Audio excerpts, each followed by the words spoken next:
औज़ुबिल्लाहिमिनश्शैतानिर्रजीम बिस्मिल्लाहिर्रहमानिर्रहीम। नाज़रीन, मैं हूं आपका मेज़बान Tahir Rao with Hyde Park with Tahir Rao के साथ। नाज़रीन, जैसा कि आप जानते हैं कि मेरा प्रोग्राम हाइड पार्क में मुख्तलिफ सियासी वर्कर्स को दावत ख़िताब देता हूं और उनसे ख्यालात का इज़हार करता हूं, उनसे डायलॉग करता हूं। Basically being a democrat person I believe in dialogue, इसलिए मेरे प्रोग्राम का नाम भी हाइड पार्क है, जो कि एक सिंबल है लिबर्टी का, शख्सी आज़ादी का, फ्रीडम ऑफ स्पीच का, जमहूरियत का। पूरी दुनिया में एक हाइड पार्क को इस हवाले से जाना जाता है। तो डायलॉग जमहूरियत का एक हुस्न होता है। तो आपसे गुजारिश है दोस्तों से कि आप मेरे प्रोग्राम को लाइक करें, अपने कमेंट्स दें और मेरे चैनल को भी सब्सक्राइब करें। नाजरीन, अभी कल पाकिस्तान पीपल्स पार्टी की साबिक चेयरपर्सन बेनज़ीर भुट्टो साहबा की बरसी है, शहादत का दिन है 27 दिसंबर को। इस सिलसिले में जब से उनकी शहादत हुई है 2007 में, हज़ारों प्रोग्राम हो चुके हैं, हज़ारों लोग बात कर चुके हैं उनके बारे में, उनकी शख्सियत के बारे में, उनकी सियासत के बारे में, उनकी स्ट्रगल के बारे में। उसके अलावा जुल्फ़िकार अली भुट्टो साहब की जो 5 जुलाई 1977 को उनकी हुकूमत ख़त्म की गई और 4 अप्रैल 1979 को उनका फांसी दी गई और उनको शहीद किया गया। उसके बाद से इतना इस बात पे डिस्कशन हो चुकी है, इतनी डिस्कशन हो चुकी है, इतनी किताबें लिखी जा चुकी हैं, इतने प्रोग्राम लिखे जा चुके हैं, लेकिन भुट्टो साहब की शख्सियत हो या बेनज़ीर भुट्टो साहबा की शख्सियत हो, वो उनके तमाम पहलुओं का आज तक अहाता नहीं किया जा सका। और हर आदमी अगर किसी से बात करें, उसी जोश व खरोश के साथ हिस्सा लेता है। बल्कि मैं ये कहता हूँ कि लोग कहते हैं कि जी, जब हम नारा लगाते हैं, जो नारा लगाया जाता है पीपल्स पार्टी के, जिंदा है भुट्टो जिंदा है, तो उसके लिटरली मीनिंग है उनकी फिलॉसफी भी जिंदा है और उनका नाम भी जिंदा है। आप किसी से बात कर रहे हैं आज भी, या भुट्टो साहब की मोहब्बत में बात करेगा। और कल तो बल्कि मैं बात कर रहा था कि एक जो है बुग़्ज़े भुट्टो के लिए भी कोई वैक्सीन इजाद होनी चाहिए, क्योंकि या भुट्टो साहब लोगों के दिलों में रहते हैं या दिमाग पे छाए हुए हैं। जो हेटर्स हैं पीपल्स पार्टी के और भुट्टो के, उनके दिलो दिमाग में वो जब सोते हैं तो उनके आखिरी ख्याल भुट्टो का होता है, जब वो उठते हैं तो उनका पहला ख्याल उनके दिल में भुट्टो का आता है। बेशक से मोहब्बत हो या नफरत हो, तो वो भुट्टो साहब और बीबी शहीद जिंदा हैं। तो इस सिलसिले में आज हमने बात करने के लिए सैयद मोइनुद्दीन ख्वाजा, जो पाकिस्तान, नहीं, इसको तस्हीह कर लें, जी जी, ख्वाजा मोइनुद्दीन सैयद, ख्वाजा मोइनुद्दीन सैयद साहब, जो पाकिस्तान पीपल्स पार्टी के लॉन्ग लाइफ जाले हैं, जिन्होंने सबूतें बर्दाश्त की हैं जेल की, और उन्होंने बहुत कुर्बानियां दी हैं। आजकल वो पीपल्स पार्टी बरतानिया की ह्यूमन राइट्स जो विंग है हमारे पाकिस्तान पीपल्स पार्टी का, उसके वो प्रेसिडेंट हैं। लेकिन वो ओहदा तो एक उनको वैसे एक रिस्पॉन्सिबिलिटी दी गई है, उनकी जो शख्सियत है, उनका जो काम है, उनकी जो कुर्बानियां हैं, वो इन ओहदों से बड़ी हैं। ये ओहदे की इज्जत अफजाई है कि वो उस ओहदे के लिए काम कर रहे हैं, लेकिन उनकी शख्सियत इतनी बड़ी है कि वो किसी ओहदे की और तारुफ की मोहताज नहीं है। तो मैं बल्कि बात जब करता हूँ लोगों से, दोस्तों से जब बात करता हूँ, तो मैं कहता हूँ कि पाकिस्तान पीपल्स पार्टी के जो असली कारकुन हैं वो लोग हैं जिन्होंने मार्शल लॉ का मुकाबला किया, जिन्होंने काल कोठड़ियां देखी, जिन्होंने शाही किले देखे, जिन्होंने आमरीत का मुकाबला किया। अभी लोग जैसे बात करते हैं कुछ लोग जो है कि जिनको ये होता है कि हुकूमत में आएंगे, कोई काम करेंगे। जिस वक्त मार्शल जनरल ज़ियाउल हक का था, भुट्टो शहीद को फांसी दे दी गई थी, उस वक्त किसी को 1% भी शायबा भी नहीं था लीडरशिप से लेके और एक कारकुन तक के कभी हम हुकूमत में आ जाएंगे या कोई हमें कोई फायदा मिलेगा। वो एक जुनून था, वो एक इश्क था, उस पे जो परवाने जो वार होते गए, उस इश्क के शमा इश्क थी जो भुट्टो साहब के नाम के साथ जुड़ी हुई थी, उनमें से एक ख्वाजा मोइनुद्दीन सैयद का नाम आता है। तो आज हम हमसे बात करेंगे उनकी जो बीबी शहीद के साथ उनकी जो कुर्बतें रही हैं, उनके साथ उन्होंने वक्त गुजारा है, जो उन्होंने एक स्ट्रगल की है। तो उसमें मेरी कहानी मेरी जुबानी के उन्वान से हम जो उनकी जो पॉलिटिकल कैरियर है ख्वाजा साहब का, उस पर हम बात करेंगे। ख्वाजा साहब, बहुत बहुत शुक्रिया, आपने ज्वाइन किया, वेलकम। अस्सलाम वालेकुम ताहिर साहब, आपको बहुत बहुत शुक्रिया, आपने मुझे आपके इस प्रोग्राम में लिया। मेरी आपने इस मौजू के बारे में कहा कि मेरी कहानी या मेरी ज़बानी, ये दरअसल एक सफ़र है ज़िंदगी का जो हमने शहीद जुल्फ़िकार अली भुट्टो के साथ शुरू किया और आज तक जारी है और हमारी मौत तक जारी रहेगा। इस सफ़र के अंदर हमारा पहले आइडियल सबसे पहले आइडियल जो जुल्फ़िकार अली भुट्टो शहीद थे हैं, उसके बाद शहीद बेनज़ीर भुट्टो हैं, मुर्तज़ा भुट्टो साहब हैं, शाहनवाज़ भुट्टो हैं, बेनज़ीर भुट्टो साहिबा हैं, तमाम पीपल्स पार्टी की क़यादत। मैंने बचपन से मेरे वालिद एक ट्रेड यूनियनिस्ट थे। बचपन से वो पीपल्स पार्टी के ये जो लेबर विंग था, मजदूर महाज था, उसके बड़े एक्टिव सियासी कारकुन थे। उन्होंने छोटे से मैं छोटा था 1970 में, वो मुझे मेरे वालिद पे पीपल्स पार्टी के बुनियादी रुकन थे और वो 68 में और 79 में गिरफ्तार भी हुए और जेल गए, भावलपुर जेल में भी रहे। बेसिकली मैं एक मजदूर रहनुमा या मजदूर ट्रेड यूनियन कारकुन का बेटा हूँ। उन्होंने मेरी तरबियत की कि मैं पूछता था, बाबा ये जुल्फ़िकार अली भुट्टो से आप क्या चाहते हैं? तो उन्होंने मुझे बताया है कि इस मुल्क में लेबर इस्लाहात होंगी, मजदूरों को उनका हकूक मिलेंगे, फिर उसके बाद किसानों को उनके हकूक मिलेंगे, तुलबा को उनको हकूक मिलेंगे, और ये नज़र भी आया। भुट्टो साहब ने पावर में आए, सिलेंडर पाकिस्तान था जिस दिन ईस्ट पाकिस्तान का सिलेंडर हुआ, पूरे मुल्क में शोक का सन्नाटा था। पूरे मुल्क में हर आदमी ये समझता था, हम बच्चे भी थे, हम ये समझते थे कि ये शोक का सन्नाटा है, जैसे कोई मर गया। मगर उसी रोशनी के अंदर जुल्फ़िकार अली भुट्टो ने इख्तिदार संभाला, बचे कुचे पाकिस्तान को एक मुर्दा पाकिस्तान में जान डाली। फिर उन्होंने इस्लाहात का दौर शुरू किया। उस इस्लाहात का दौर का समर हमें मिलता गया, हमें नजर आता था, अवाम मजदूरों को भी नजर आता था। मजदूरों को उन्होंने मालकाना हकूक में हिस्सा दिया, मजदूरों को एक प्रॉफिट में शेयर भी। जुल्फ़िकार अली भुट्टो ने जो लेबर इस्लाहात की थी उसके अंदर मजदूरों को, तमाम मजदूरों को उनकी मालकान की जानिब से प्रॉफिट में 2.5% शेयर दिया जाता था, जो डायरेक्ट मजदूरों को मिलता था। ये चीजें अट्रैक्ट करती थी। उसके बाद मैंने स्कूल की सियासत के जमाने में सियासत शुरू की। इत्तेफाक से स्कूल में मैंने मैट्रिक किया। जब मैट्रिक करने के बाद 1974 में मैंने मैट्रिक किया, तो उस जमाने में वालिद साहब से मैं ईपीएस सपाफ का अपने इलाके का ओहदेदार बना, तो दिल में ख्वाहिश पैदा हुई कि मैं प्राइम मिनिस्टर ऑफ पाकिस्तान से मिलूं। बच्चा था, ख्वाहिश पैदा की, वालिद साहब से कहा मैं भुट्टो साहब से मिलना चाहता हूँ। वालिद साहब ने कहा कि कहाँ पिंडी जाओगे, कराची से कहाँ पिंडी जाओगे, कैसे मुलाकात होगी, मुमकिनात में से नहीं था। मगर मैंने जिद की।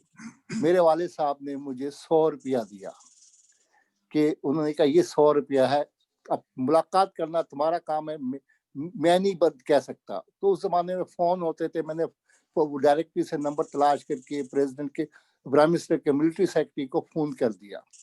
इत्तेफाक की बात देखें कि एक हफ्ते बाद वहां से कॉल आ गई। अच्छा, कॉल आ गई तो मैं, उस जमाने में 30 रुपए का टिकट होता था कराची से पिंडी का। मैं कराची से पिंडी पहुंचा, पिंडी स्टेशन पे पहुंचा। स्टेशन से उतरने के बाद वो जो वजीर आजम हाउस था, वो स्टेट गेस्ट हाउस होता था पिंडी में। जो पिंडी में एक स्टेट गेस्ट हाउस है, वो वजीर आजम हाउस होता था। तो मैं बच्चा था, ट्रेन से उतर के, पता नहीं था, मैट्रिक पास किया था, वो अकल भी कम थी, वो इल्म भी नहीं था और ना जबान की आशनाई नहीं थी। तो मैं वहां से निकल के स्टेशन से किसी तरह स्टेट गेस्ट हाउस के दरवाजे पे पहुंचा। उस दरवाजे पे पहुंचा तो गेट पे पहुंचा। उसने कहा इस गेट पे नहीं, दूसरे गेट पे जाए। मैंने उनसे कहा मेरी मुलाकात है। उन्होंने कहा इस गेट पे नहीं, दूसरे गेट पे जाए। दूसरे गेट पे गया, उन्होंने कहा तीसरे गेट पे जाए। जब वहां गया तो मुलाकात, वहां पे गया तो रिसेप्शन पे बताया कि मुलाकात है, तो मुझे बुलाया गया है। तो वहां पता चला कि आपका टाइम खत्म हो गया, मुलाकात चलेगी। उस जमाने में सिंध के एक बड़े वजीर थे जिनका नाम इस वक्त मैं कोट करना ही नहीं चाहता, जिन्होंने भुट्टो साहब से गद्दारी की। अच्छा। भुट्टो साहब को छोड़ गए थे, मगर वो भुट्टो साहब के जमाने में वो बड़ी अहम शख्सियत थे। वो सिंध हाउस में ठहरे हुए थे। मैं रोता क्या करता, वो आपके नहीं होता है फोन बॉक्स, पीसीओ होता है, पीसीओ से उनको सिंध हाउस में फोन किया। उन्होंने मुझे बुलाया कि आप यहाँ आ जाओ। मैं वहां से बस में बैठ के सिंध इस्लामाबाद पहुंचा। इस्लामाबाद मेरियट होटल के पास उन्होंने अपनी गाड़ी भेजी, मैं उनको सिंध हाउस मुझे ले गई। सिंध हाउस में मुझे वो अपने साथ लेके प्राइम मिनिस्टर हाउस लेके आए। जब लेके आए तो मैंने वो वहां पे एक अहमद सईद खान होते थे भुट्टो साहब के चीफ सिक्योरिटी अफसर, और राव रशीद जो थे वो सिक्योरिटी एडवाइजर थे जी। तो वहां पे मुझे अंदर ले गए तो वहां पे मुझे बिठा दिया गया एक हॉल में। वहां पे थोड़ी देर बाद भुट्टो साहब आए और भुट्टो साहब ने उस वक्त अपने स्टाफ को डांटा। उन्होंने बताया कि बच्चा पाक कराची से आया है मिलने के लिए। उन्होंने कहा कि ये कौम के मेमार हैं, इनके साथ ऐसा सलूक नहीं होना चाहिए था। खैर 10 मिनट उन्होंने मुझसे बात की, मेरी मुलाकात खत्म हो गई। भुट्टो साहब ने एक छोटा तोहफा भी मुझे उनके स्टाफ ने मुझे एक लिफाफे में तोहफा दिया। उस मुलाकात का असर ये हुआ कि मुझे भुट्टो साहब की शख्सियत मेरे अंदर समा गई। एक पाकिस्तान का प्राइम मिनिस्टर जिसका तस्वुर भी नहीं, एक पॉपुलर प्राइम मिनिस्टर, उससे बड़ी मुलाकात हो जाना। जब इस तस्वुर से लेके मैं कराची पहुंचा तो मेरे अंदर इस बहुत बड़ा जज्बा पैदा हो गया। मैं स्टूडेंट पॉलिटिक्स करता था, करता रहा। जब 1977 की वो वाकया हुआ, मेरे घर को कराची में आग लगा दी गई, मेरे वालिद साहब को जख्मी किया गया, तो भुट्टो साहब माशाल्लाह लगा, मेरे वालिद साहब को गिरफ्तार कर लिया गया।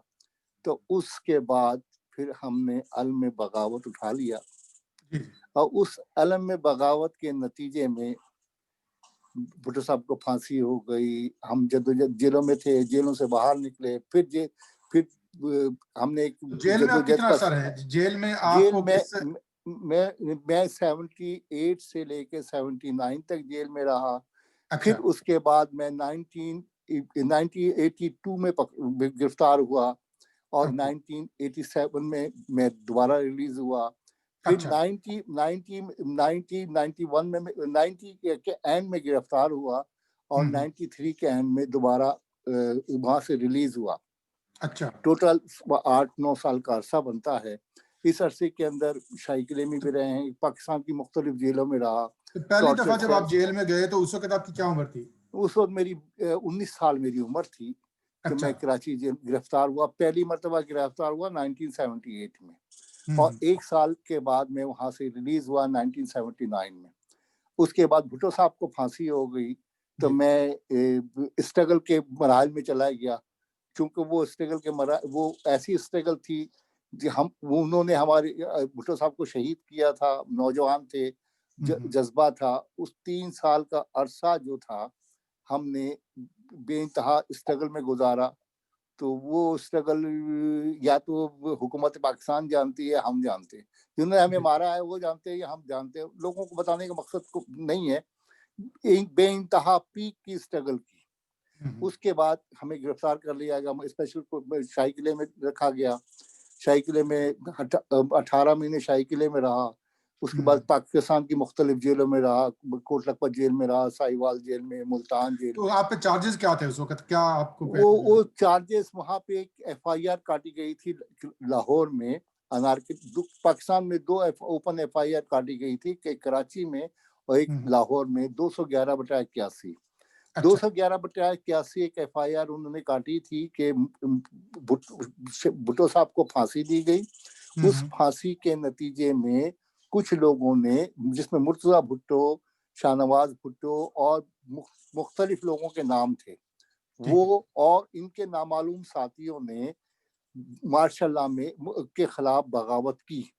मुल्क के खिलाफ नहीं, मार्शल के खिलाफ। ये ऐसी बात देखे कुदरती कि उन डिक्टेटरों को भी इस बात का उनके दिमाग पर माउफ कर दिए थे अल्लाह ने कि उनके खिलाफ उन्होंने जो FIR काटी कि मार्शल के खिलाफ बगावत की। हमने स्टेट के खिलाफ बगावत नहीं की, हमने मुल्क पाकिस्तान के खिलाफ बगावत नहीं की, बल्कि हम पे बगावत का जो केस बनाया गया था उस बगावत ये थी कि हम मार्शल के खिलाफ हैं। अच्छा। हम जनरल जियाउल हक के खिलाफ हैं, जनरल जियाउल हक के साथियों के खिलाफ हैं। हम्म। हम किसी इदारे के खिलाफ नहीं है, जी जी। हम इस मुल्क पाकिस्तान के खिलाफ नहीं है। जिसके मेन एक्यूज थे मिर्जा भुट्टो, शाहनवाज भुट्टो और बहुत सारे लोग और बहुत सारे नामालूम लोग, जिनको भी वो गिरफ्तार करते थे उनको उसमें डाल दिया करते थे। अच्छा। उसमें जिसको पाकिस्तान में जिसको गिरफ्तार करते उसको उसमें डाल देते थे। इसी भाई तरह वो नामालूम अफराद में था, जितने मर्जी बढ़ाते जाए उसको। जितने मर्जी, तो वो उस बेतहाशा हजारों की तादाद में औरतों को उसमें मुलविस किया गया, कारकुनों को मुलविस किया गया, टॉर्चर। बेसिकली वो टेरर फैलाना चाहते थे, पीपल्स पार्टी को खत्म करना चाहते थे, जी जी। मगर वो खत्म नहीं कर सके। तो आप जब लाहौर में रहे तो आपके और साथियों, किससे आपके जो जो आपके साथी रहे उनसे मुलाकात आपकी रही है? नहीं, मेरी जिन साथियों से मुलाकात रही वो इसमें आपके आसिफ भट्ट है, शाहिद जबीन है, आबदा मलिक है और असलम लुधियानवी होते थे। रजाक झरना भी हमारे साथ शाही किले में था और इसके नाम के अजीज नियाजी एक एडवोकेट थे, वो भी अब दुनिया अल्लाह मियां को प्यारे हो गए। और बहुत सारे साथी थे, वो आते थे जाते थे, लोगों को जेल जी जी। को शाही किले में रखा जाता था, फिर उसके बाद उनको वहां से जेलों में ट्रांसफर कर दिया जाता था उनको। वो दरअसल शाही किला जो था एक नाजी कैंप था जहाँ पे टॉर्चर किया जाता था। टॉर्चर करके उनसे ये इकबाली जुर्म करवाया जाता था कि तुमने ये किया, हालांकि उसकी कोई अहमियत नहीं होती है। वहां पे रखा जाता था, वहां पे शाही किले में रिमांड भी वहीं पे होता था, मैजिस्ट्रेट भी वहीं पे आता था, तो अच्छा। वहीं पे आता था, वही रिमांड लेता था वो। वहां पे वो कैद खाना था, वो टॉर्चर सेल था। फिर उसके बाद उसको वहां से मुंतकिल कर दिया जाता था जेलों में। तो कुछ लोगों पे बाकायदा चार्ज कर दिया जाता था, कुछ लोगों को एयानत के जुर्म में चार्ज कर दिया जाता था, कुछ लोगों को उनकी मदद करने के इल्जाम में चार्ज कर दिया जाता था। इस तरह मुख्तलिफ लोगों पे जी जी। वो जियाउल हक ने, वो उसकी इस्टेब्लिशमेंट ने ये तय कर लिया था कि इन लोगों को वो मुलविस करती रहेगी। जी। तो इसमें काफी अर्सा रहे। उसके बाद ये सिलसिला खत्म नहीं हुआ। जब रिहा हुए फिर 87 में दोबारा। आप रिहा हुए तो कैसे आपके मतलब जी सजा, आप बरी हो गए या जमानत मिल गई आपको? नहीं, मैं केसों से उन्होंने मुझे केसों से कन्विक्ट करके एक केस में 4 साल की सजा दे के, अच्छा। दूसरे केसों में वो अंडर ट्रायल करके बेल हुई इसकी मेरी, ओके। और वो केस बाद में विड्रॉ हो गए जी जी। क्योंकि वो केस जो थे वो बनाए गए थे पॉलिटिकल बेसिस पे। जब बीबी पावर में आई थी तो उन्होंने उन तमाम केसेस को प्रेसिडेंशियल ऑर्डर के तहत इक्वेट करा दिया था, जी बिल्कुल। जिसके तहत जितने लोग हमारे सजा याफ्ता हुए थे उनकी तमाम की सजाएं इक्वेट हो गई थी, जितने लोग मफरूर थे उनकी सजाएं इक्वेट हो गई थी, और जो लोग अंडर ट्रायल थे, जो लोग बेल पे थे, उनकी सजाएं इक्वेट हो गई थी। तो ये बेनजीर भुट्टो साहिबा के वही बात, बेनजीर भुट्टो साहिबा ने हलफ उठाया, शाम 5 बजे का टाइम था, तो उन्हें अपने सियासी साथियों से, सियासी कारकुनों से इतनी मोहब्बत थी।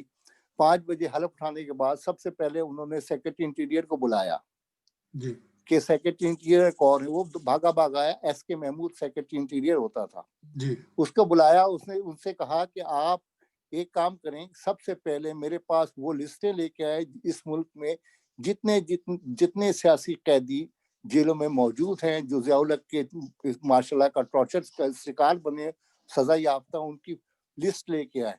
और बेनजीर भुट्टो साहिबा ने पूरी रात बैठ के उनके रिहाई के ऑर्डर्स पे साइन करती रही। वो ऑर्डर जाते थे प्रेसिडेंट हाउस पे, वहां से प्रेसिडेंशियल ऑर्डर के तहत उसको वहां से रिलीज कर दिया जाता था। उनके तो ऑर्डर जेलों में जेल में जब आप थे तो आप लोगों से जो सलूक होता था वो एक आम कैदी वाला सलूक होता था या सियासी नहीं, सलूक? जेल में इंतजामिया हमें उर्फ आम हाईजैकर कहती थी। अच्छा। या तकरीबकार के वो ये नहीं कहते थे कि ये, वो उन्हें पता था ये मार्शल लॉ के खिलाफ हैं, ये उनको उर्फ आम में वो ये कहती थी कि ये दहशतगर्द हैं, तकरीबकार हैं। तो अच्छा। वो चूंकि सारे सियासी कारकुन थे, सारे जियाले जी थे और अजियतें बर्दाश्त करते थे। तो वो इसी तरह, जिस तरह ये आपके यहाँ कनाडा में एक औरंगजेब जफर नाम का नौजवान है, जी जी। उसने वहां पे 54 दिन की भूख हड़ताल की थी। अच्छा। टॉर्चर भी करते थे, जी जी। बेतहाशा टॉर्चर करते थे। और हम्म। बरसगीर की तारीख में जितनी अजियतें जिस सियासी पार्टी ने भुगती हैं, हम्म। लोग कहते हैं गदर पार्टी ने भी अजियतें बर्दाश्त की, यकीनन उन्होंने भी की हैं, काला पानी भी गए हैं। मगर जो पीपल्स पार्टी के कारकुनों ने शाही किला और लाल किला नाम की जगहों पे या किला बाला हजार के सार की अजियत गाहों में या कराची के बल्दिया टॉर्चर कैंप में अजियतें बर्दाश्त की हैं, वो काला पानी से कम नहीं थी। जी बिल्कुल। और ये लोग जिस तरह काले पानी में हिंदुस्तान की आज़ादी के टाइम पे गदर पार्टी के कारकुन साबित कदम रहे थे, इसी तरह ये पीपल्स पार्टी के कारकुन साबित कदम रहे हैं। जी, तो अच्छा मुझे ये बताएं कि आपने जैसे जिक्र किया 87 में आप आ गए थे, उस वक्त बीबी जो है वो पावर में नहीं आई थी, वो 88 में आई थी। तो आपने फिर दोबारा से पार्टी के साथ कारकुन शुरू किया, वर्क करना शुरू जी कर? हाँ, मैंने कराची में पीपल्स पार्टी का इलेक्शन लड़ा, पीपल्स पार्टी का इंटरनल इलेक्शन लड़ा। वहां पे अपने इलाके का एक जिसको कहते एक कॉन्स्टिट्यूंसी का हल्का होता है, डिस्ट्रिक्ट के दो पार्ट्स होते हैं। एक पार्ट का इलेक्टेड प्रेसिडेंट इलेक्ट हुआ, वहां पे जदोजहद फिर शुरू कर दी। फिर उसके बाद गवर्नमेंट, पीपल्स पार्टी की गवर्नमेंट आ गई 1988 में। तो जी 1988 के बाद 90 में अगस्त 90 में गवर्नमेंट खत्म हो गई। जी तो जी। फिर जान सादिक अली ने जी एमक्यूएम के कहने पे, क्योंकि उसने पीपल्स पार्टी के कारकुनों को गिरफ्तार करना शुरू किया था सिंध में, फिर उसने हम पे बेबुनियाद इल्जामात के तहत गिरफ्तार किया। उसने भी 2 साल में जेल में रखा। अच्छा। और वो दौर भी बदतरीन दौर था। जी, वो वो जाम सादे का दौर तो लोग कहते हैं कि बहुत ही बदतरीन था वो तो। वो उस दौर में ये हमें एडवांटेज हासिल था कि बेनज़ीर भुट्टो साहिबा हयात थी, मौजूद थी। तो वो और उनका जेल में, और दूसरी बात है जेल के अंदर आसिफ ज़रदारी साहब भी मौजूद थे। जी जी। वो जेल में कैदियों को, जितने पॉलिटिकल प्रिजनर्स होते थे, जितने साथी होते थे, उनका उनको बड़ा लुक आफ्टर करते थे, जी। बहुत ज्यादा उनके साथ में ख्याल करते थे। और हम्म। महसूस ये होता था सरपरस्त मौजूद है जेल के अंदर। और जी जेल के बाहर बेबनज़ीर साहिबा मौजूद थी, उन्होंने एक लीगल फोरम भी तश्कील दिया था जो जी। काम जी करता था। वो फौरी तौर पे कारकुनों के लिए लीगल एड भेजा करती थी, एक इखलाकी एड उनकी होती थी, वो बात भी करती थी। हालांकि उसके उसके बाद बीबी भी अरेस्ट रही, जी। जी मगर चूंकि बीबी जिंदा थी तो इसलिए एक हिम्मत पैदा होती थी कि बीबी जिंदा है, हमारे सर पे मौजूद है। तो तो बीबी के उससे साथ आपने डायरेक्टली काम किया कभी? हाँ बिल्कुल किया है। जी जी। बीबी के साथ जब हमने 87 के बाद बीबी के साथ ही काम करते थे। जी इलेक्शन बिल्कुल। जब जेल से रहा होने के बाद बीबी के साथ ही थे। बीबी के साथ बड़ा मैंने बीबी को जितना पुरखलूस पाया, जितना मोहब्बत करने वाला पाया, मैंने अपनी जिंदगी में शायद आज तक किसी खातून को नहीं देखा। इवन मैं जब जिस दिन बीबी की शहादत हुई, मैं सोफे पे बैठा था। जी जैसे टीवी पे देखा कि बीबी की शहादत हुई है, अब मैंने टीवी स्क्रीन देखा, मैं जमीन पे, फर्श कारपेट पे मैं लेट गया, जैसे एड़ियां बच्चे रगड़ते नहीं है, एड़ी रगड़ के रोया हूँ। इसलिए जी। रोया कि मैंने अपनी जिंदगी में जो खातून देखी है, बीबी, तो वो बीबी ऐसी खातून थी, किसी भी कारकुन को आज तक, को किसी भी आदमी को अगर वो मिलती थी तो सबसे पहले उसको देख के मुस्कुराती थी, उसको खुद से सलाम करती थी और उससे पूछती थी कि आप कैसे हैं। जी ये बीबी का, और बीबी बहुत सारे लोगों की बहुत सारी बातों को इग्नोर कर देती थी, बर्दाश्त कर देती थी, और मोहब्बत करती थी, खुलूस करती थी। People's party, special people's party के कारकुनों को वो अपना भाई समझती थी, अपने बच्चे समझती थी। अब वो जब उनकी शादी भी नहीं हुई थी, शादी उनकी 87 में हुई है। जी जी। उनकी उससे पहले भी वो तमाम लोगों में ये फर्क ही नहीं था कि ये बीबी उनकी माँ है, बहन है। हर आदमी वो सब के लिए उनके सब उनके घर का फर्द थे, सब उनके घर का हिस्सा थे। और उसके बाद भी उनके घर का हिस्सा कारकुन, पीपल्स पार्टी का कारकुन जिस दिन बीबी की शहादत हुई, यकीनन यतीम हो गया। जी बिल्कुल। बीबी को, और बीबी की याददाश्त इतनी तेज थी कि वो लोगों को नाम से जानती थी, लोगों को बात से जानती थी, और बीबी वाहिद प्राइम मिनिस्टर है पाकिस्तान की तारीख में। पाकिस्तान की तारीख में वाहिद प्राइम मिनिस्टर है जिन्होंने सियासी कारकुनों को, टोटल प्योर प्योर सियासी कारकुनों को, किसी एमएनए को नहीं, किसी मिनिस्टर को नहीं, किसी वजीर को नहीं, किसी ब्यूरोक्रेट को नहीं, उन्होंने इस्लामाबाद में गवर्नमेंट ऑफ कॉन्स्टिट्यूशन में एक राइट हासिल किया एज ए प्राइम मिनिस्टर कि मैं इस्लामाबाद में प्राइम मिनिस्टर का कोटा होगा।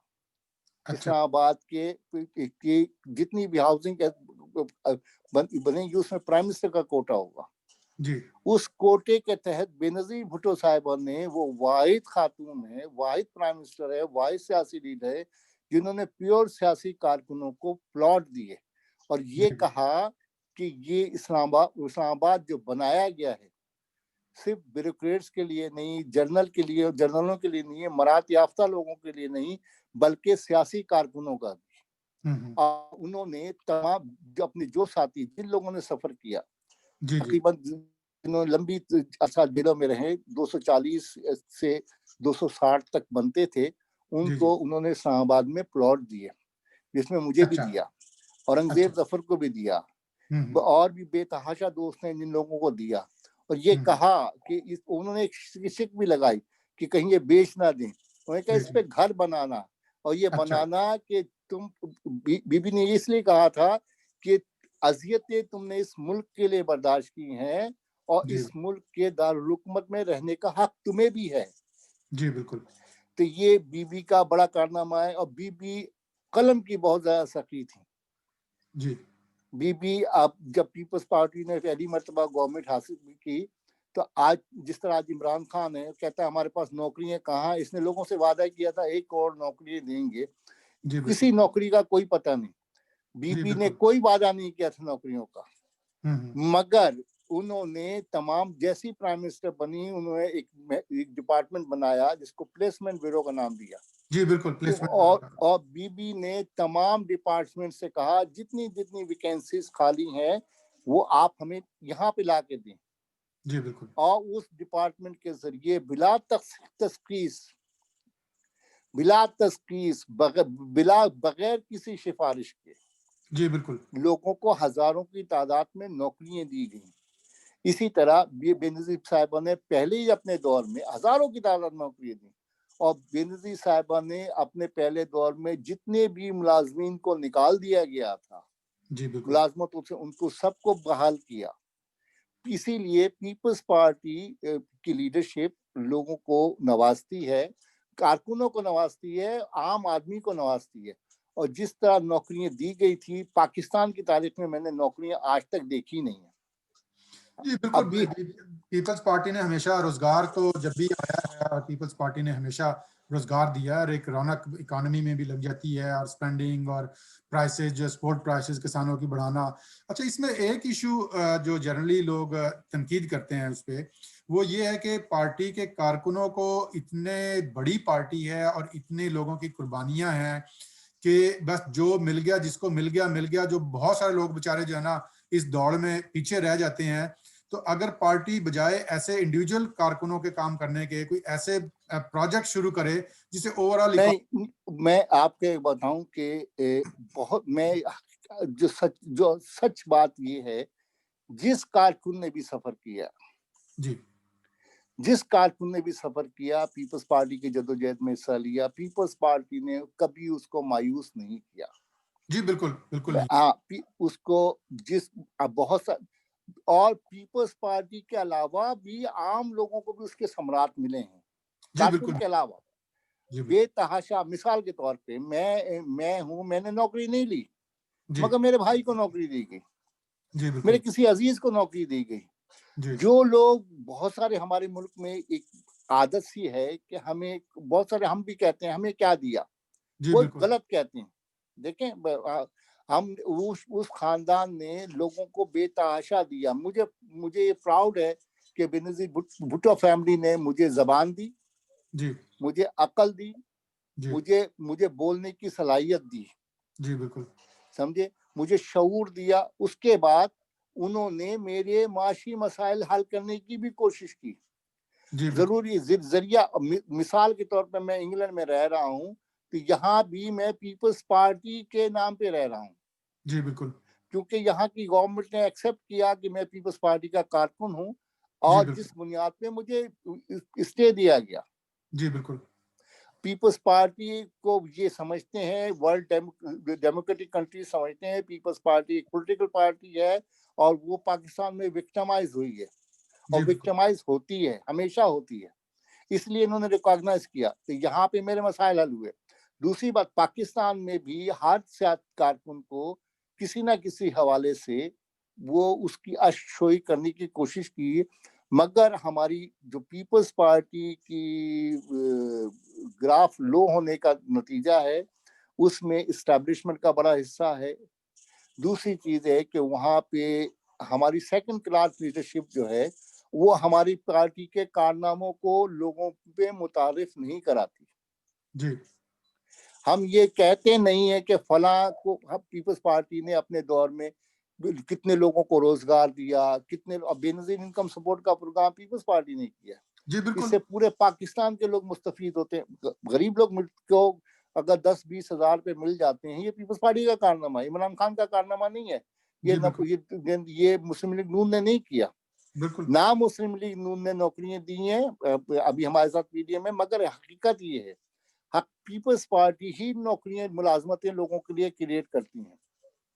अच्छा मुझे और आप जो है हम बात कर रहे थे उसकी आपके बारे में, तो फिर आप यूके में कब आप मैं यूके में 94 में आया था। 94 में आए थे? अच्छा। क्योंकि क्योंकि इस्टेब्लिशमेंट की साजिशें हमारे खिलाफ होती रहती थी, जी जी बिल्कुल। तो वो इस्टेब्लिशमेंट, चूंकि जिस तरह से मैंने आपको बताया कि 90 में मुझे गिरफ्तार कर लिया गया था, जी। तो पीपल्स पार्टी की गवर्नमेंट जाने के फौरन बाद, उसके बाद मैंने पिछले मुकदमात थे, वो उन्होंने हर बात ये धमकी देते थे कि हम मार्शल के मुकदमात दोबारा जिनको बेनजीर साहब ने रिहा किया था, उन लोगों के बारे में अक्सर बेशतर वही कहते थे, इन लोगों को दोबारा गिरफ्तार करेंगे। जी। तो उसकी वजह से मैं यहाँ पे आ गया, और यहाँ पे आने के बाद में मेरे लिए बेहतर हुआ। मेरे जी। बच्चे आ गए, फिर मेरे सेटलमेंट हो गया, मेरे बच्चों का सेटलमेंट हो गया, उनकी जिंदगी बेहतर हो गई। तो कुछ फिर यहाँ पे अपनी जिंदगी का कोई के लिए कुछ करने लगे, क्योंकि जो नौजवानी का अरसा था जी वो बिल्कुल। सारा लड़ते भिड़ते गुजारी। वो तो बिल्कुल एग्जैक्टली। तो अच्छा अब मुझे बताया कि आपने बात की बड़ी जाम सादिक दौर की, और उसमें कहा कि बड़ा बदतरीन दौर था। उस जमाने में चीफ सेक्रेटरी इम्तियाज शेख थे, जो या आजकल पार्टी में है। नहीं, वो चीफ सेक्रेटरी नहीं थे, वो जाम सादिक अली के प्रिंसिपल सेक्रेटरी थे। प्रिंसिपल सेक्रेटरी थे। तो हाँ, अब वो पार्टी में हैं, और सारे मुजालिम जाहिर बात है ब्यूरोक्रेसी के थ्रू ही होते हैं, सारे मुकदमात और तोड़ना फोड़ना। नहीं नहीं, कैसा लगता है? नहीं वो मैं इस बात से बताऊं कि वो जाम सादिक भी कुछ नहीं था। हम्म। उसका मास्टरमाइंड भी जो था वो इस्टेब्लिशमेंट थी। जी जाहिर बात है, वो थी तो एस्टेब्लिशमेंट के। वो इस्टेब्लिशमेंट थी, वो इरफानुल्लाह मरवत और इस्टेब्लिशमेंट, गुलाम इसाक खान बैठे थे। वो गुलाम इसहाक खान था, इस्टेब्लिशमेंट थी। उस जाम सादिक से ज्यादा जाम सादिक का दामाद था मरवत। जी वो गुलाम इसाक खान का मरवत मरवत थी। वो था, वो सिंध का होम मिनिस्टर भी था, जी। और उनका टारगेट आसिफ जरदारी साहब थे। जी बिल्कुल। और पीपल्स पार्टी के वो कारकुन थे जो वो ये समझते थे कि किसी भी एजिटेशन का हिस्सा बन सकते हैं। जी बिल्कुल। जाम सादिक क्योंकि हमारे पार्टी का हिस्सा था, वो हमारे हमारे लोगों को जानता था जानता था, पता कि था उनको। कि, कि उसको पता था कि कौन से लोग इस एजिटेशन में हिस्सा ले सकते हैं। जी बिल्कुल। इसलिए उसने चुन चुन के उन लोगों पे टॉर्चर किया। जरदारी साहब पे उसने बेबुनियाद मुकदमात बनाए, जी और बिल्कुल। उसके बाद बेतहाशा कारकुनों पे, इवन बेनजीर साहिबा को नहीं छोड़ा। इवन जी। हमारी पार्टी का ही एक साथी था जिसको पीपल्स पार्टी की वजह से बरात मिली थी, जी। वो स्पेशल टेररिस्ट कोर्ट का उसको चेयरमैन प्रेसिडेंट बनाया, और उस गजमफर शाह नाम का गद्दार था, हम्म। उसको जाम सादिक ने बनाया, और उसी ने बेगम साहबा को समन करके बुलवाया, अच्छा। बेगम नुसरत भुट्टो साहब को कोर्ट में बुलाया। तो हम्म। वो गद्दार तो फिर हर जगह होते हैं। मगर वो तारीख उनको मिटा देती है। तो इसी तरह जाम सादिक का नाम भी मिट गया। जी जी बिल्कुल, जारी बात है, वो तो मिट जाए। आपकी नुसरत भुट्टो साहबा से भी मुलाकात रही है उनको? बिल्कुल, मेरी नुसरत भुट्टो साहबा से बहुत मुलाकातें रही हैं। नुसरत भुट्टो साहबा एक अजीम माँ थी, बहुत प्यारी खातून थी, और मैं ये समझता हूँ कि नहीं पैदा होते ऐसे लोग पैदा नहीं होते। जी, तो सदियों में जब आप जी अच्छा, तो 94 में जब आप आए यूके में, तो उसके बाद बीबी भी एग्जाइल में दुबई में रही हैं, लंदन भी आती रही हैं। नहीं, बीबी एग्जाइल में आई हैं 2000 में। जी 2000 में आई। उससे पहले चूंकि हमने को रोजी रोजगार करना था यहाँ पे, तो जी यहाँ जी पे हम पैसे वैसे तो लेके नहीं आए थे। जी जी यहाँ पे हमने को मजदूरी करनी थी, हमने को काम किया, बच्चों के लिए, बच्चे छोटे छोटे बच्चे थे, उनको यहाँ पे सेटल किया। जी तो उसके बाद में बीबी यहाँ पे आई। जी मैं तो सियासत होती थी, बल हल्की फुल्की करते थे। अच्छा, मगर जब बीबी की शहादत हुई उसके बाद दोबारा फिर अब कहा कि नहीं, अब नहीं बर्दाश्त होता। जी जी। ठीक है, फिर दोबारा बहुत ज्यादा एक्टिव हो गए। अब कुछ ज्यादा ही हैं। अभी तो क्या सिचुएशन है? पाकिस्तान पीपल्स पार्टी यूके में एक जमाने में तो बहुत बड़ी पार्टी होती थी, फिर ऑर्गेनाइजेशंस में हमारे कुछ इश्यूज भी रहते हैं हमेशा से, कारकुनों को तो जोश जज्बा रहता है, आपस में जरा कंपटीशन भी रहता है, अच्छा हेल्दी कंपटीशन होता है, सब पार्टी के वफादार हैं, सब दोस्त हैं। तो अभी पार्टी रीऑर्गेनाइजेशन जब बिलावल भुट्टो जरदारी ने की है पार्टी की, उसके बाद क्या सिचुएशन है यूके में पार्टी की? पार्टी में जान है यहाँ पे, है। जी लोग काम करते हैं, अपने अपने तौर पे काम करते हैं। अच्छा तो वो लीडरशिप पे सब मुत्तफिक हैं, लीडरशिप से सब मोहब्बत करते हैं। जी और ये बड़ी बड़ी बात है कि लीडरशिप से किसी को इख्तलाफ नहीं होता, लीडरशिप से हर आदमी मोहब्बत करता है। आपस में फरोई इख्तलाफात होते रहते हैं। जी जी ये बिल्कुल पीपल्स पार्टी एक बड़ी सियासी पार्टी है, आपस में लोग छोटे मोटे इख्तलाफात तो चलते रहते हैं। जी बिल्कुल मगर बहसियत यहाँ पे सदर बनाया गया, बहुत अच्छा सदर है, वो काम करता है। जी जी मगर वो चूंकि होता है जिंदगी में ना, लोगों के इख्तलाफात छोटे मोटे करते रहते हैं। वो बेचारा सदर भी है, तो वो यहाँ पे सूरत हाल दूसरी है, पाकिस्तान में मुख्तलिफ सूरत हाल है, आपके यहाँ मुख्तलिफ सूरत हाल है, जी समझे? बिल्कुल। तो वो काम अच्छा, मुझे करता है। ये सबसे बड़ा जो क्वेश्चन, जो मुझे जो कंसर्न नजर आता है पार्टी के हवाले से, क्योंकि आप देखें, आपने बताया कि जी आपने 17 साल की उम्र से 19 साल की उम्र में आप जेल में चले गए थे, और मैट्रिक के बाद भुट्टो साहब से मिलने आप पिंडी चले गए थे। तो अभी ख्वाजा मोइनुद्दीन सैयद, जी जी साल के कितने ख्वाजा मोइनुद्दीन सैयद हमारे हमने नए पैदा किए हैं जो कि पार्टी को आगे लेके चले? ये एक सब कर कंसर्न मैंने है बिल्कुल, कि मैं आप सीनियर तो है हमें, सारे 60 साल से ऊपर के, 50 साल से ऊपर के ख्वाजा मोइनुद्दीन सैयद तो हमें बेशुमार पार्टी में मिल जाएंगे, लेकिन नया कोई 18 साल से लेकर। नहीं नहीं, मैं आपको बताऊं, ये भी ये सोच है लोगों की।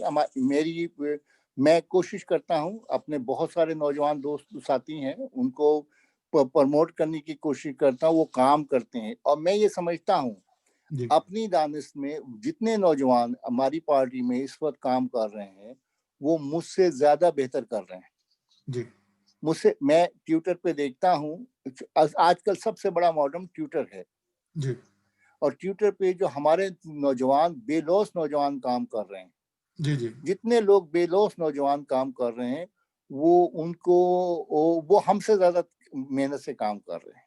जी बिल्कुल वो मसाइल का शिकार भी हैं, मगर वो काम कर रहे हैं। इसी तरह अब मैं आपकी मिसाल ले लूं, आपके मुंह पे तारीफ नहीं कर रहा, वैसे मैं कह रहा हूं, आप अपने तौर पे लगे हुए हैं, जी बिल्कुल समझे? ये आपको किसी ने ड्यूटी नहीं लगाई कि आप लोगों के प्रोग्राम करें, लोगों के ख्यालात को लें, लोगों को आप करते हैं, अपना टाइम निकालते हैं, लोगों को अपने पार्टी के बारे में मालूमात फराहम करते हैं। ये आप अब कर रहे हैं, कुल मुख्तलिफ जगहों पे मुख्तलिफ लोग कर रहे हैं। लोग ये खुद रोई से लोग काम करते हैं और जी बहुत बिल्कुल। बेहतर करते हैं, तो आप समझे? बिलावल भुट्टो जरदारी की क़यादत में पार्टी को अगले 5 सालों में या 10 सालों में कहाँ देख रहे हैं? जब मैं पार्टी को बहुत आगे देख रहा हूँ, मैं ये समझता हूँ जिस जिस मुश्किलात, जिस मसाइल का से हम गुजरे हैं, उस हम्म वक्त इस सियासी कारकुनों को नहीं है, क्योंकि उस मुल्क में डेमोक्रेसी है। जी हमने जिस जमाने में स्ट्रगल की उस जमाने में कोर्ट ऑफ लॉ नहीं था। जी वहां पे जितने कोर्ट्स थे वो कलअदम थे। जी बिल्कुल। पाकिस्तान में जितने कोर्ट थे वो सस्पेंडेड थे। जी जी वहां बिल्कुल। पे जितने भी पॉलिटिकल केसेस थे वो कोर्ट्स में नहीं जा सकते थे, जा ही नहीं सकते थे। जा नहीं सकता। अच्छा। तो नॉट चैलेंजेबल थे। हमें तो यही नहीं पता था कि हाई कोर्ट क्या होता है या सुप्रीम कोर्ट क्या होता है, हम्म। पिटिशन का ही नहीं पता था। अब वो सूरत हाल नहीं है। जी और बिल्कुल। दूसरी बात, हमारे पास हमारे वक्त में ना तो सोशल मीडिया था ना जी बिल्कुल। इलेक्ट्रॉनिक मीडिया था। जी अब बिल्कुल। इलेक्ट्रॉनिक मीडिया भी है और सोशल मीडिया भी बहुत ज्यादा है। और जी बिल्कुल। सोशल मीडिया या यूट्यूब और ये आपके फेसबुक और ट्विटर जो है वो हमारे लिए, हमारे नौजवानों के लिए बड़ा पावरफुल उनके पास टूल है। हथियार समझने हैं, जी बिल्कुल। टूल है जो उस पर वो काम करते हैं। पहले तो हमारी वो अखबार में खबर भी लगती थी वो साफ हो जाती थी, अखबार पूरा का पूरा पेज जो होता है वो सेंसर हो जाता था। जी अब ये बिल्कुल। सूरत हाल नहीं है। जी फिर बिल्कुल। माली तौर पे भी लोगों को वो प्रॉब्लम्स नहीं है जो हमारे जमाने में होती थी। जी बिल्कुल। इसलिए मैं ये समझता हूँ कि आजकल लोग ज्यादा अच्छी तरह से काम करते हैं, मगर इस काम को करने के लिए लोगों को खुद से आगे बढ़ना पड़ेगा। जी हम बिल्कुल। डिपेंड करते हैं लीडरशिप पे। लीडरशिप खुद कुछ नहीं करती, कल कोई नहीं कर रहा, नहीं कर रहा जी तो जी हमें खुद करना चाहिए, जी अपने तौर बिल्कुल। पे करना चाहिए, बिल्कुल। अपने तौर पे करना चाहिए। असल अब में यहाँ पे सिंध में तो सिचुएशन काफ़ी अच्छी है, क्योंकि देखें ना, असल में मसला पीपल्स पार्टी के साथ ये है कि पाकिस्तान में जो स्पेशली पंजाब की जो पॉलिटिक्स है, एक पॉलिटिकल पार्टी की पॉलिटिक्स होती है, एक होती है हलकों की सियासत। 77 से लेकर आज तक पीपल्स पार्टी जो है ना, बहुत सारी मेजॉरिटी लेवल पे बहुत सारे उस पे हलकों की सियासत से हम आउट हो गए हैं, क्योंकि लोगों के काम नहीं कर नहीं सकते। नहीं नहीं नहीं, इस उसके इसके जिम्मेदार भी इस्टेब्लिशमेंट है, जब उन्होंने उस मुल्क में बिरादरी की बुनियादों पे गैर जमाती इलेक्शन कराए थे। जी बिल्कुल। जब लोग बिरादरी की बुनियाद में तकसीम हो जाते हैं तो फिर हलकों की सियासत शुरू होती है। जी बिल्कुल। मगर जुल्फिकार अली भुट्टो एक ऐसी शख्सियत है, एक ऐसा करिश्मा है, वो बेनजीर भुट्टो एक ऐसा करिश्मा है जो बिरादरियों को तोड़ देती है, जी बिल्कुल। बिरादरी को तोड़ देती है। और इस करिश्मे को हमने आगे लाने की जरूरत है, इसको इंट्रोड्यूस कराने की जरूरत है। और इसकी जिम्मेदारी सबसे ज्यादा हमारी सेकंड क्लास लीडरशिप पे जो है उस पे होती है। क्योंकि जब हमें ओहदे दिए जाते हैं, जब मैं पेश करता हूं कि अपने लिए को अपने आप को किसी ओहदे के लिए, तो मैं उस पे पूरा उतरने की कोशिश करूं। जी बिल्कुल। तो और जब मैं ऐसा नहीं कर सकता, मिसाल के तौर पे आपके पीपल्स पार्टी कनाडा में बहुत सारे अच्छे लोग मौजूद हैं, जी बड़े बिल्कुल। पुराने सीनियर लोग मौजूद हैं, मगर मैं ये समझता हूँ या तो बेचारे वो थक हार गए हैं जी या बिल्कुल। वो टाइम देना नहीं चाहते। जी ये बिल्कुल। उनकी सबकी कौमी और माशरती जिम्मेदारी है कि कुछ टाइम निकालें। जी बिल्कुल, वो निकालना चाहिए। वो बिल्कुल। हमारे साथी हैं। इसी तरह यहाँ बरतानिया में सारे लोग पीपल्स पार्टी से मुखलिस हैं, बेतहाशा मुखलिस हैं, लीडरशिप से मुखलिस हैं, लीडरशिप से मोहब्बत करते हैं। बस हम सब की जिम्मेदारी है कि हम थोड़ा सा वक्त निकालें, थोड़ा सा टाइम निकालें। हम किसी भी मॉडर्न पे चले जाएं, ट्विटर पे चले जाएं, फेसबुक पे चले यूट्यूब पे जाएं, चले जाएं, यूट्यूब पे चले फेसबुक पे जाएं, चले जहां जाएं, पे भी हम कर सकते हैं, कोई जहां सब पे पे भी लिखे हम हैं। अपना हिस्सा डाल सकते हैं, हमें हिस्सा डालना चाहिए। जी बिल्कुल। तो अभी हमारे प्रोग्राम का वक्त खत्म हो रहा है। खालिद साहब, आपका बहुत बहुत शुक्रिया, आपने थैंक यू। वक्त दिया, आपने बड़ी अच्छी बातें की, और आपसे इंशाल्लाह थैंक यू। मैं तो बहुत इंस्पायर हूँ। जो हमारे एमआरडी के जो साथी हैं, मुझे सबसे जो और जिनसे प्यार है मुझे, वो एमआरडी के साथियों से हैं। मैं तो उस वक्त माने बहुत छोटा था, तो मैं उस वक्त 7वीं 8वीं 10वीं में था। तो मैं जब पढ़ता था खबरें, तो एमआरडी की खबरें मुझे बड़ी, जो जंग में ये उसने छपती थी, ऊपर लिखा था एमआरडी। मुझे नहीं पता था एमआरडी होती क्या है, लेकिन जब तफसील पढ़ते तो उसमें होता था कि जी दादू में पीपल्स पार्टी कारकुनों ने ये किया, लड़काना में ये, जी जी जी, जो तो बड़ा नाथन में ये किया, तो फिर मैं वो पीपल्स पार्टी कारकुनों को देख के खुश होता था। मैं कहता था यार एमआरडी और पीपल्स पार्टी कुछ एक ही चीज है। यानी वो moment of restoration of democracy थी, वो जी एक बिल्कुल। मूवमेंट थी। उस पर लोगों ने, पूरे पाकिस्तान से लोगों ने हिस्सा डाला, जी पूरे बिल्कुल। पाकिस्तान, चाहे वो पेशावर हो, चाहे वो कराची हो, चाहे लाहौर हो, हर जगह से लोगों ने। लाहौर में बड़ा मरकज होता था एमआरडी का, नीला गुम्बद के नाम से, जी बिल्कुल, वहां नीला से गुम्बद लोग, होते थे। मुल्तान में भी होता, घंटा घर चौक होता था, जी बिल्कुल। इसी तरह किस्सा ख्वानी बाजार पेशावर होता था, जी बिल्कुल। कराची में रीगल चौक होते थे, बड़े मरकज रहे हैं। जी और बिल्कुल। लोगों ने पूरे पाकिस्तान में लोगों ने पाकिस्तानी एक डेमोक्रेटिक माइंड रखने वाले लोग हैं, और उनकी सोचों को तकसीम कर दिया जाता है, उनकी सोचों को मिसगाइड कर दिया जाता है। जी बिल्कुल। बाकी स्ट्रगल करने में हमारे लोगों में कोई कमी नहीं है, इवन जी पीपल्स बिल्कुल। पार्टी के कारकुनों में कोई कमी नहीं है। बहुत बहुत जी। शुक्रिया, आपने मुझे इस प्रोग्राम में लिया। थैंक बहुत यू वेरी शुक्रिया। मच। थैंक यू वेरी इंशाल्लाह। Much. Thank you sir, thank thank you. You, खुदा।